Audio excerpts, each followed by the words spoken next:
इस वीडियो में हम स्टार्ट करने वाले हैं बिल्कुल नया चैप्टर जिसका नाम है मॉर्फोलॉजी ऑफ फ्लावरिंग प्लांट्स। ठीक है, और इस वीडियो में हम करेंगे पार्ट 1 और नेक्स्ट वीडियो जो होगी पार्ट 2। बिल्कुल सिंपल, बिल्कुल आराम, बिल्कुल इजी वे में चलेंगे, बट एक एक चीज को साथ में याद करते हुए चलेंगे, है ना, जल्दी नहीं करनी है। ठीक है, तो एक और बात मैं बता दूं, एक शिकायत है कि व्यूज और लाइक्स का रेशो बहुत खराब कर दिया आपने। एक बार 4 के पास आने वाले था, अब तो बहुत ही पीछे पहुंच गया। तो इसको ठीक करो, जल्दी से लाइक करके इस रेशो को ठीक करो। ठीक है, तो स्टार्ट करते हैं। देखो, ये है अपने पास एक प्लांट, ये है अपने पास एक प्लांट, और सबको पता है प्लांट में क्या होती है। प्लांट में रूट्स होती हैं, प्लांट में स्टेम होता है, प्लांट में लीव्स होती हैं, प्लांट में फ्लावर्स होते हैं, प्लांट में फ्रूट्स होते हैं। बिल्कुल क्लियर है, सबको पता है, कॉमन सेंस की बात है। ठीक है, अब इस चैप्टर में अपने को पढ़ना क्या है, हम पहले रूट्स के बारे में पढ़ लेंगे, फिर क्या है, फिर हम स्टेम के बारे में पढ़ लेंगे, फिर हम लीव्स के बारे में पढ़ लेंगे, फिर हम फ्लावर के बारे में पढ़ लेंगे, फिर हम फ्रूट के बारे में पढ़ लेंगे। तो ये सब ही पढ़ना है और कुछ है ही नहीं। ठीक है, तो स्टार्ट करते हैं हम अपनी रूट्स के साथ। तो स्टार्ट करने वाले हैं हम रूट्स के साथ। देखो, एक चीज मैं हमेशा बोलता हूं कि अगर आपने किसी भी टॉपिक की डिवीजन अच्छी कर ली तो समझ लो आधा काम आपका वहीं खत्म हो जाता है। तो कुछ ऐसी ही डिवीजन की है मैंने रूट्स की, है ना। एनसीईआरटी की एक एक वर्ड, एक एक लाइन भी कवर होगी और चीजें बिल्कुल आसानी से समझ भी आएंगी। देखो, रूट्स की अराइज होने की 2 पॉसिबिलिटी है, या तो रूट से रेडिकल से अराइज होगी या रेडिकल से अराइज नहीं होगी। अब ये रेडिकल क्या होता है चैप्टर में आगे आ जाएगा, अभी सिर्फ इतना याद रखो, R for roots, R for radical. ठीक है, रूट्स के अराइज होने की 2 पॉसिबिलिटी, या तो रूट से रेडिकल से अराइज होंगी या रेडिकल से अराइज नहीं होंगी। बिल्कुल सिंपल है, यहां तक बिल्कुल क्लियर है। अब देखो, जो रूट से रेडिकल से अराइज होंगी वो क्या बना देंगी, वो बना देंगी प्राइमरी रूट, वो बना देंगी प्राइमरी रूट। अब इस प्राइमरी रूट के पास भी 2 पॉसिबिलिटी बनती है, या तो ये प्राइमरी रूट क्या बना दे, डिवाइड फर्दर डिफरेंशिएट होके सेकेंडरी एंड टर्शरी, और आगे भी बहुत सारी इसी तरीके से, है ना। या तो primary root secondary tertiary further divide further differentiate होती जाए, या दूसरा ऑप्शन क्या है, प्राइमरी रूट रिप्लेस हो जाए किससे, लार्ज नंबर ऑफ रूट से। एनसीईआरटी की लाइन बोल रहा हूं, primary root is replaced by large number of roots. और ये लार्ज नंबर ऑफ रूट्स जो हैं वो कहां से अराइज होंगी, बिल्कुल बेस ऑफ स्टेम से। एनसीईआरटी की लाइन है। ठीक है, तो प्राइमरी रूट अगर सेकेंडरी टर्शरी इनमें डिफरेंशिएट हो जाती है तो उसको बोलते हैं टैप रूट, उसको बोलते हैं टैप रूट, जो किसमें पाई जाती है, मस्टर्ड में पाई जाती है। बिल्कुल क्लियर है। ठीक है, और ये आपको भूल जाए तो ऐसे याद रखना, T4 क्या होता है, तलना। T4 होता है तलना, जैसे समोसे तलना, पकोड़े तलना। तो हम समोसे किस में तलते हैं, मस्टर्ड यानी सरसों के तेल में। बिल्कुल क्लियर है। ठीक है, नेक्स्ट है ये, अगर प्राइमरी रूट रिप्लेस हो जाए लार्ज नंबर ऑफ रूट से तो उसको बोलते हैं फाइब्रस रूट, उसको बोलते हैं फाइब्रस रूट। और ये किस में होती है, वीट में होती है। एनसीईआरटी के एग्जांपल टू एग्जांपल चल रहे हैं। अब वीट, देखो गेहूं, वीट मतलब गेहूं, और गेहूं का बनता है आटा। आपने टीवी में एड भी देखी होगी, जो आटा की एड आती है कि हमारे आटे में, हमारे गेहूं में फाइबर ज्यादा है ना। तो गेहूं में क्या होता है, फाइबर होता है। फाइबरस रूट का एग्जांपल वीट है ना। और इधर जो रूट रेडिकल से अराइज नहीं होंगी, मतलब अदर देन रेडिकल से अराइज होंगी, उनको बोल देंगे एडवेंटिशियस रूट, है ना। और ये किस में होती है, देखो इसका सिंपल सा एग्जांपल, मैं सिंपल सा इसकी ट्रिक बताता हूं कि giant monster on banyan tree, मतलब बनियान ट्री पे जाइंट मॉन्स्टर बैठा था। Giant monster on banyan tree, giant मतलब ग्रास और मॉन्स्टर मतलब मॉन्स्टेरा, और बनियान ट्री तो बनियान ट्री। देखो बिल्कुल आराम से चलेंगे, स्लो चलेंगे, पर एक एक चीज को साथ साथ में बिल्कुल याद करते हुए चलेंगे, बिल्कुल याद करते हुए ना, कोई दिक्कत नहीं है, कोई जल्दी नहीं है, एक एक चीज को साथ में पॉकेट में डालते हुए चलेंगे। अब देखो, tap root, fibrous root, adventitious root. अब इनके एनसीईआरटी में डायग्राम दिए हैं, ये है टैप रूट का डायग्राम है। टैप रूट का देखो, ये थी वो प्राइमरी, फिर ये फर्दर सेकेंडरी टर्शरी, ये बन जाएंगी। ठीक है, बी है फाइब्रस रूट का कि ये बेस ऑफ स्टेम है, और बेस ऑफ स्टेम से मान लो ये फर्दर बहुत सारी नंबर ऑफ रूट्स निकल जाएंगी। और ये है एडवेंटिशियस रूट, मतलब जो अदर देन रेडिकल से अराइज होंगी। बिल्कुल इतनी बात क्लियर है, रूट्स में बिल्कुल क्लियर है। अब चलते हैं आगे। अब एनसीईआरटी में एक पहरा दिया हुआ है रीजन्स ऑफ रूट, ठीक है, उसके बारे में पूरा एक पहरा लिखा गया और ये एक डायग्राम दिया गया, ठीक है। हम सिंपली पहरा को हम पढ़ते ही नहीं है, हम ये डायग्राम बस समझ लेते हैं, अपने पहरा का एक एक वर्ड पूरा कवर हो जाएगा, ठीक है। तो रीजन्स देखो कौन से, region of meristematic activity, region of elongation and region of maturation, ठीक है। अब region of meristematic activity, meristematic नाम से ही पता लग गया कि यहां की सेल क्या करेंगी, डिवीजन करेंगे, डिवीजन डिवाइड करेंगे, ठीक है। और उन सेल्स के बारे में एक लाइन पूरी क्लियर लिखी हुई है कि उन सेल्स की जो वॉल्स होती हैं वो थिन होती हैं, थिन पतली होती हैं, थिन होती हैं, और उनका प्रोटोप्लाज्म कैसा होता है, डेंस होता है, बिल्कुल क्लियर है, ठीक है। नेक्स्ट है रीजन ऑफ इलोंगेशन, तो नाम से ही पता लग रहा है इलोंगेट, यहां की सेल्स क्या करेंगी, इलोंगेट करेंगी, रैपिड इलोंगेशन करेंगे, बिल्कुल क्लियर है, ठीक है।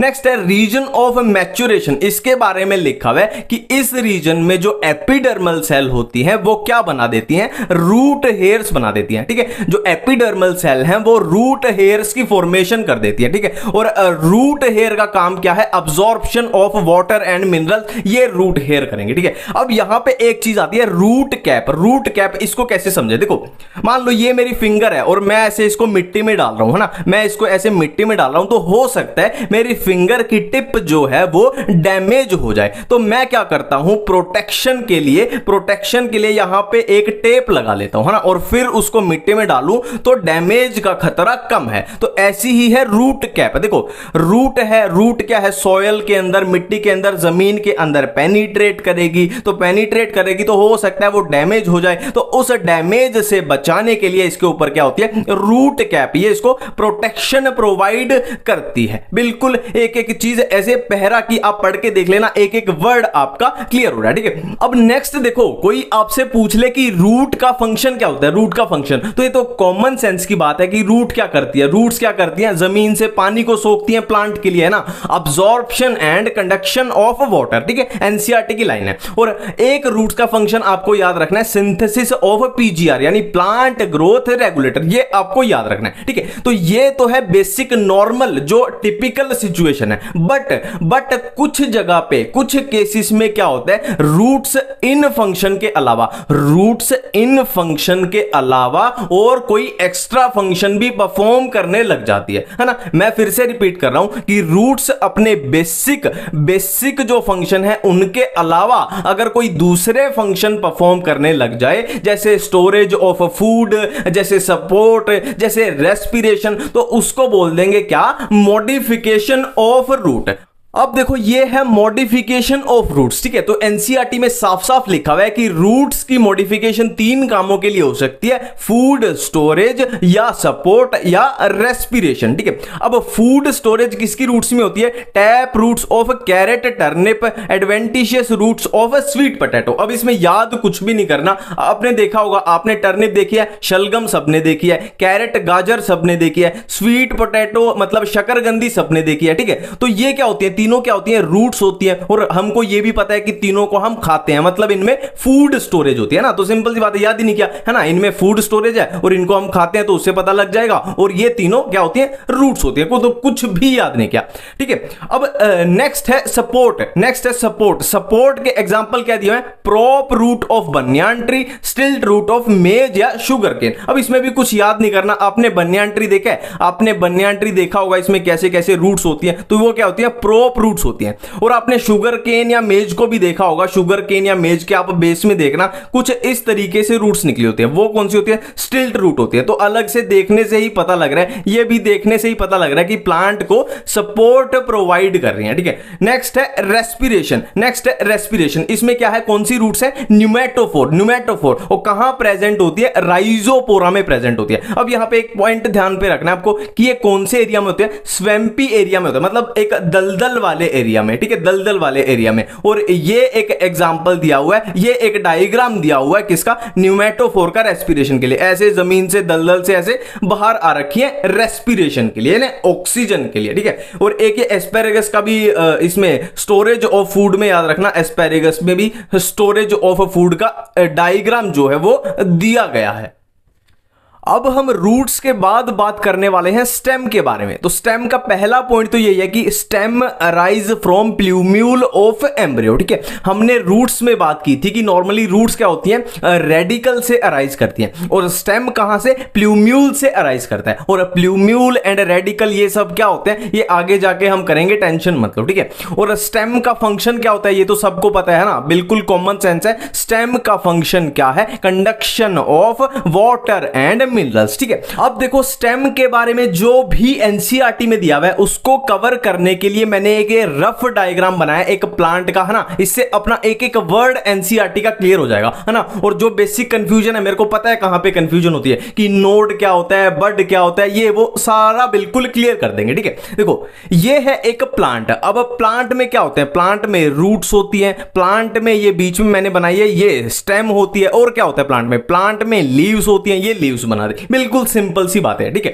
अब देखो जब ये स्टेम ग्रो करती है, ठीक है, देखो स्टेम ऐसे ग्रो करेगी तो ये ग्रो करते हुए क्या करेगी, नोड्स बनाते हुए चलेगी। नोड्स जो मैंने ब्लू कलर में बनाए हैं वो है नोड्स। ठीक है, स्टेम जब ग्रो करेगी ऊपर की साइड तो ये नोड्स की फॉर्मेशन करते हुए चलेगी। ठीक है, अब दो नोड्स के बीच का स्पेस क्या है, इंटरनोड। दो नोड्स के बीच का स्पेस इंटरनोड, ये इंटरनोड ये नोड है ना, ये नोड फिर ये इंटरनोड फिर ये नोड, बिल्कुल क्लियर है। ठीक है, अब देखो ये नोड्स की खास बात क्या है, जहां पे ये नोड्स है वहां से क्या होगा, लीव्स का जन्म होगा ना, लीव्स का अराइज होगा वहां से, बिल्कुल क्लियर है। ठीक है, जहां नोड्स हैं वहां से लीव्स का अराइज होगा, बिल्कुल क्लियर है, एक एक पॉइंट। ठीक है, अब देखो नोड से यहां लीव्स का अराइज हुआ, यहां भी नोड नोड ये लीव्स बन रही है। अब देखो बिल्कुल यहीं पे साइड में क्या बनेगा, बड बनेगा। जो मैंने ये रेड कलर के बनाए हैं ये है बड,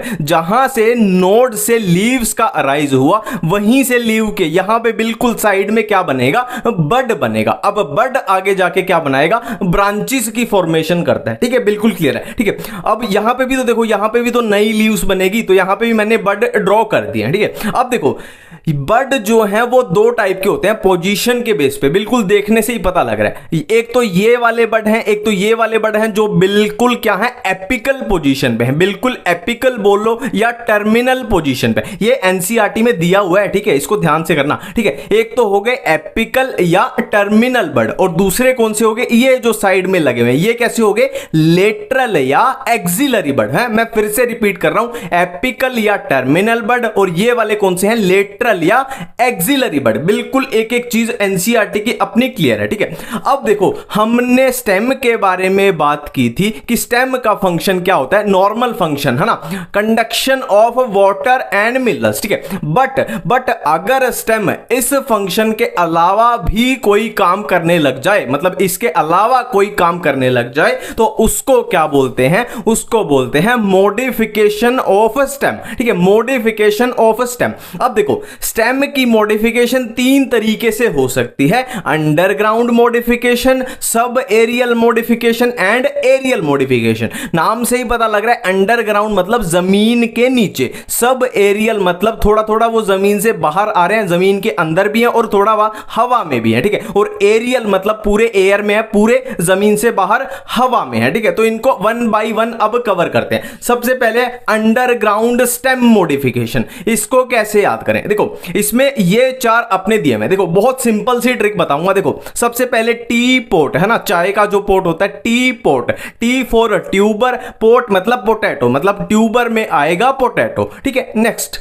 कॉइन ऑन जमीन, मतलब कॉइन मतलब क्या होता है, कॉइन मतलब होता है सिक्का, है ना, 1 रुपए का सिक्का या 2 रुपए का सिक्का, वो जमीन पे पड़ा है, तो कॉइन से आया कॉर्म और जमीन से आया जमीकंद, बिल्कुल क्लियर है। नेक्स्ट है गटर, गटर वो सीवेज वाला गटर मान लो, GTR गटर। ठीक है, जी से जिंजर, टी से टर्मरिक, आर से राइजोम, मतलब राइजोम में क्या आएंगे, जिंजर एंड टर्मरिक। ठीक है, ये अपनी क्या चल रही है, अंडरग्राउंड स्टेम मॉडिफिकेशन चल रही है। नेक्स्ट है बल्ब, अब इसके एग्जांपल क्या है, अनियन एंड गार्लिक। इनको याद करने की बिल्कुल भी जरूरत नहीं है, आपने देखा होगा अनियन एंड गार्लिक कैसे दिखते हैं, एक बल्ब जैसे दिखते हैं। घर में जो बल्ब लगता है ना, जो पुराने टाइम पे येलो कलर वाले बल्ब होते थे, बिल्कुल ऐसे होते थे, तो इनकी शेप ही बल्ब की जैसी है, इसीलिए इनको रखा गया बल्ब में, है ना। और कमेंट्स में याद दिला देना कि ये बल्ब मेरे को वापस भी रखने हैं, नहीं मम्मी मेरे उड़ा देंगे। नेक्स्ट है सब एरियल मॉडिफिकेशन। ठीक है, कौन से आते हैं इसमें, रनर, स्टोलोन, सकर, ऑफसेट। ठीक है, पहले इनके एग्जांपल्स को याद करने की छोटी छोटी ट्रिक्स कर लेते हैं, सिंपल सिंपल। ठीक है, देखो रनर, रनर मतलब भागना, भागना कहां पे है? ग्रास पे, मतलब घास पे भागना है। और क्या खा के? स्ट्रॉबेरी खा के, स्ट्रॉबेरी खा के ग्रास यानी घास पे भागना है। रनर के हो गए grass, strawberry. Next stolon, stolon से याद आ जाएगा स्टोल मतलब चुराया, चुराया क्या चुराया? मिंट यानी पुदीना चुराया। किसने चुराया? जैस्मीन ने। तो जैस्मीन ने पुदीना चुराया, जैस्मीन, मिंट, स्टोलन। बिल्कुल क्लियर है। नेक्स्ट है देखो बनाना शेक बना देना है ना, क्या करो? बनाना शेक बना दो। अब हमें पता है बनाना शेक जो होता है वो पीने की चीज होता है, वो चबाने की चीज नहीं होता। बनाना शेक से याद आया बनाना, है ना, और पीने की चीज से याद आया पाइनएप्पल, और वो चबाने की मतलब क्राइसेंथेमम, सी फॉर चबाना, सी फॉर क्राइसेंथेमम, है ना, उसको हम चबा नहीं सकते, उसको क्या करना पड़ेगा? स्ट्रॉ से, है ना, वो होती है ना स्ट्रॉ से सक करना पड़ेगा। बनाना शेक पीने की चीज नहीं है, चबाने की चीज है, तो उसको स्ट्रॉ से सक करना पड़ेगा। ठीक है, नेक्स्ट है ऑफसेट।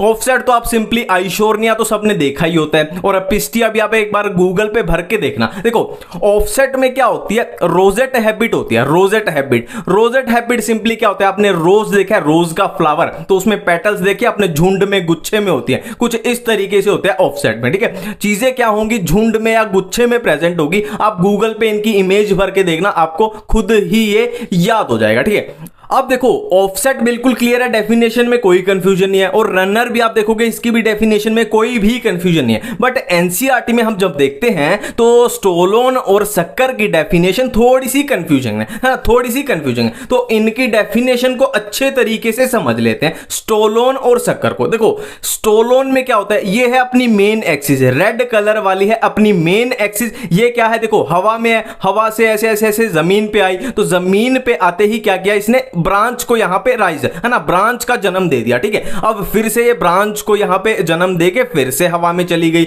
और फिर से जमीन पे टच किया तो एक और ब्रांच को जन्म दे दिया, और ये फिर से हवा में चले गई, फिर से जमीन पे आई, फिर से ब्रांच को जन्म दे दिया। तो कुछ इस तरीके से है स्टोलोन। अब पढ़ के देखना, मजा आ जाएगा। ठीक है, नेक्स्ट है शक्कर। शक्कर में क्या है? ये है रेड कलर वाली अपनी मेन एक्सिस। तो इसमें इंपॉर्टेंट जो डेफिनेशन में जो आपको ध्यान रखना वो ये है कि अंडरग्राउंड, देखो ये ब्लू कलर वाली अपनी जमीन है, ये है ग्राउंड लेवल, तो ग्राउंड से नीचे ही इसमें ब्रांच निकल जाती है। ठीक है, मैं फिर से रिपीट कर रहा हूं कि ये है अपनी मेन एक्सिस, और शक्कर में क्या होता है? मेन एक्सिस से ग्राउंड के नीचे ही क्या है? ब्रांच का जन्म हो जाता है। अब ये branch grow grow grow grow grow करके जमीन से बाहर आएंगी और अपना आगे ग्रो करती रहेंगी। बिल्कुल क्लियर है। ठीक है, अब लास्ट में आता है एरियल मॉडिफिकेशन। एरियल मॉडिफिकेशन, ठीक है, इसमें क्या क्या हो सकता है? टेंड्रिल्स हो सकते हैं, इसमें थॉर्न्स हो सकते हैं, इसमें फाइलोक्लेड हो सकते हैं। ठीक है, अब टेंड्रिल्स बिल्कुल भी याद करने की जरूरत नहीं है, सबने ककंबर, खीरा, पंपकिन, कद्दू, वाटरमेलन, तरबूज, ग्रेप वाइन्स, अंगूर, इन सब की आपने देखा होगी, इनकी बेल होती है ना, बेल होती है, इनके कोई पेड़ नहीं होते, इनकी बेल होती है, तो उनमें टेंड्रिल्स आपको देखने को मिल ही जाएंगे, कॉमन सेंस की बात है। और थॉर्न्स, साइट्रस हो गया, बोगनविलिया हो गया। साइट्रस क्या है? नींबू का पेड़ लगा लो, उसमें कांटे होते हैं, थॉर्न्स होते हैं, तो ये भी कोई याद करने वाली बात नहीं है। बोगनविलिया भी अगर आपने नहीं देखा, वैसे तो देखा ही होगा सबने, पर नहीं देखा तो आप गूगल पे भर के देखोगे ना तो आपको पता लग जाएगा कि आपने एक्चुअली देखा हुआ है, और इसमें भी कांटे प्रेजेंट होते हैं। और फाइलोक्लेड, वैसे फाइलोक्लेड जो वर्ड है वो एनसीईआरटी में नहीं लिखा हुआ, पर फिर भी आपको ये याद रखना है। फाइलोक्लेड में क्या आते हैं? देखो इसमें क्या होता है? स्टेम, हम क्या कर रहे हैं? स्टेम मॉडिफिकेशन करते हैं। इसमें क्या होता है? स्टेम जो है वो फोटोसिंथेसिस करती है, P for phylloclade, P for photosynthesis. इसमें क्या है? स्टेम फोटोसिंथेसिस करेगी, और किसमें होगा? अपेंशिया में एंड यूफोर्बिया में। और ये बात बहुत इंपॉर्टेंट है, याद रखनी है कि जो अपेंशिया होता है वो फ्लैट होता है, और यूफोर्बिया होता है वो सिलेंड्रिकल होता है। मैं तो इसको ऐसे याद रखता है, यू, यू मतलब यू घूम गया, घूम गया मतलब ये सिलेंड्रिकल है, और अपेंशिया क्या है? फ्लैट है। ठीक है, यू घूम गया मतलब वो सिलेंड्रिकल है, अपेंशिया फ्लैट है। ये एनसीईआरटी में, इसको भूलना नहीं है।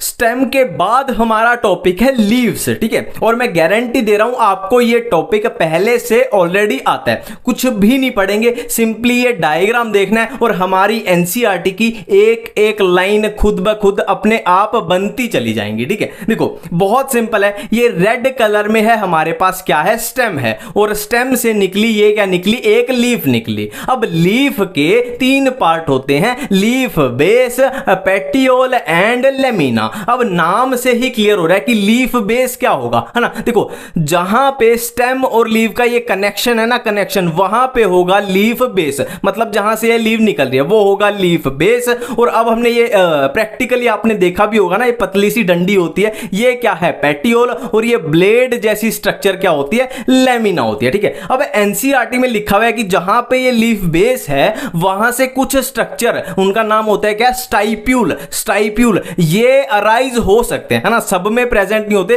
कुछ प्लांट्स में हो सकते हैं स्टाइप्यूल, ये जो छोटी सी स्ट्रक्चर बने, ठीक है, बिल्कुल क्लियर है। अब लीफ बेस का तो फंक्शन हमको समझ में आ गया कि ये क्या करेगा, ये पूरी लीफ को इस स्टेम से कनेक्ट कर रहा है, लीफ बेस का तो यही फंक्शन है। और पेटियोल का क्या फंक्शन होता है, देखो इसका फंक्शन देखने से ही पता लग रहा है कि ये लीफ की मूवमेंट कराएगा, जैसे हवा चलेगी लीफ इधर उधर हिल सकती है, तो उससे क्या होगा, फायदा क्या होगा, हवा जब लगेगी इसको लेमिना को, तो लेमिना का कूलिंग होगी, लेमिना की कूलिंग होगी, ठीक है। नेक्स्ट है लेमिना। अब लेमिना में तो क्या होते हैं, वेन्स होती हैं और वेनलेट्स होती है। देखो अब यहां पे एनसीईआरटी में एक क्लियर लाइन लिखी हुई है और ये भी प्रैक्टिकल है, आपने पत्ते में देखा है, किसी भी लीफ उठा के देख लेना, जो ये बीच वाली जो ये होती है ना, वेन होती है, ये थोड़ी मोटी होती है ना, ये बीच वाली जो वेन होती है ये थोड़ी मोटी होती है, तो इसको बोलते हैं क्या, मिड रिब, इसको बोलते हैं एक तरह से रीढ़ की हड्डी होती है, मिड रिब, ठीक है। और ये है अपनी वेन्स और वेनलेट्स, ऐसे पूरा नेटवर्क फैला होता है।